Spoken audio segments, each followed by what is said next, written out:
Сәлеметсіздер ме оқушылар? Қазақ тілі мен әдебиет сабағына қош келдіңдер. Алдымен видеоларыма лайк басып, комментарий жазып тіркеліңіздер. Бүгінгі сабақтың тақырыбы әкеліңіз, көмектесейін. Сабақтың мақсаты мәліметтерді жинақтай отырып, тақырып бойынша жазу, мәтін құрауда жалғау түрлерін дұрыс жалғау.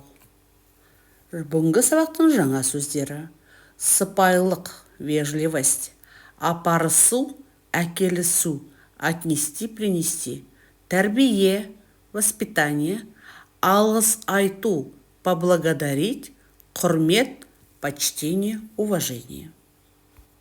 Бірінші тапсырма. Сен атаңа, әжеңе, анаңа қалай көмектесесің? Диаграмманы үлгі бойынша толтыр. То есть по образцу дополните диаграмму, как вы помогаете дедушке, бабушке и маме. Тамаша. Өздеріңді тексеріңдер. Келесі тапсырмада суретке қарап, тірек сөзді пайдаланып, досыңмен бірге мәтін құрап жаз. То есть, используя ключевые слова, напишите небольшой рассказ со своим другом. Өздеріңді тексеріңдер. Келесі тапсырмада мәтінді оқып, тақырып қой, түсінгеніңді айт. Адамдар бір-біріне құрмет көрсету керек. Бұл сыпайылық пен әдептілікке жатады. Кішілер үлкендерге құрмет, үлкендер кішілерге үлгі көрсеткені дұрыс. Үлкенді сыйлау жақсы қасиет. Әр бала өз үйінде атасын, әжесін, әкесі мен анасын құрметтегені жөн. Мектепте мұғалімдерге құрмет көрсету жақсы тәрбиенің белгісі.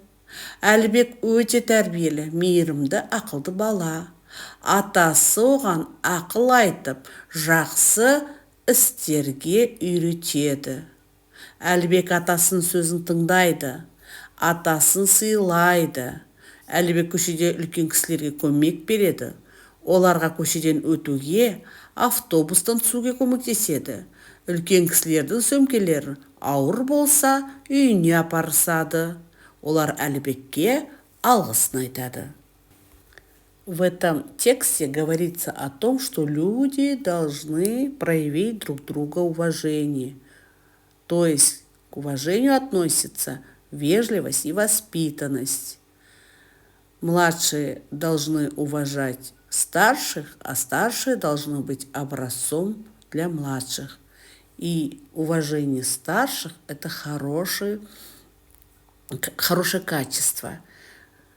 Все должны уважать своих старших. А уважать учителей – это, конечно же, знак воспитанности. И здесь говорится о мальчике Алибек, что он очень воспитанный, добрый, умный. И как он помогает своим старшим, как он уважает дедушку, как он уважает взрослых. И что взрослые в знак благодарности ему говорят добрые слова. Келесі тапсырмада мәтіндегі қою әріппен берілген сөздердің аудармасын дәптеріне жаз. Мәтіннен жалпы есім мен жалқы есімді тап. А теперь переведите выделенные слова в тексте. Затем выпишите имена собственные и нарицательные. Жарайсыңдар балалар. Өздеріңді тексеріңдер.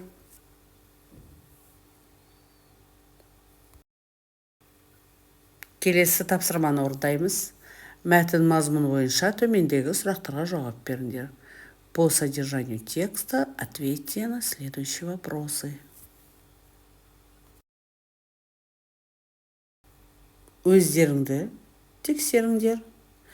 Келесі тапсырмада мәтіннен тәуелдік жалғау бар сөздерді теріп жаз, қосымшалардың жалғану ерекшелігін түсіндір. А теперь из текста вы пишете существительное с окончанием принадлежности. Өздеріңді тексеріңдер. Ата сын, әже сын, ана сын. Зат есімге тәуелдік жалғаудың үшінші жағы жалғанып, және табыс септік жалғанып тұр. То есть существительному возьмем первое слово ата, добавили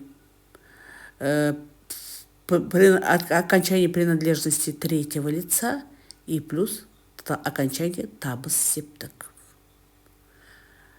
Также әкесі тоже стоит в третьем лице тәуелдік жалғау.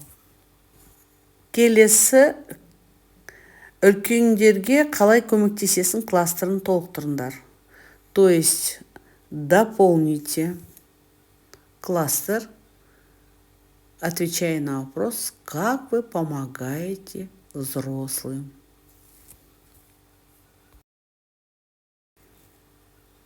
Жақсы. Олай болса, өздеріңді тексеріңдер. Келесі тапсырмада көптіктен орнына тиісті жалғауды қойып жаз. Здесь вместо точек ставьте окончание формы принадлежности. Біздің көмегіміз.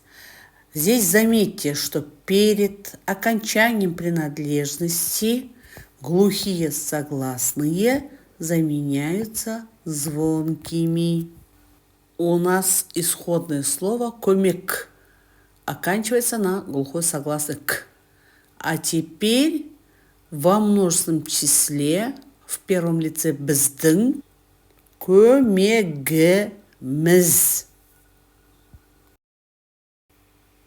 Келесі тапсырмада тірек сөздерді пайдаланып, досыңмен диалог құр.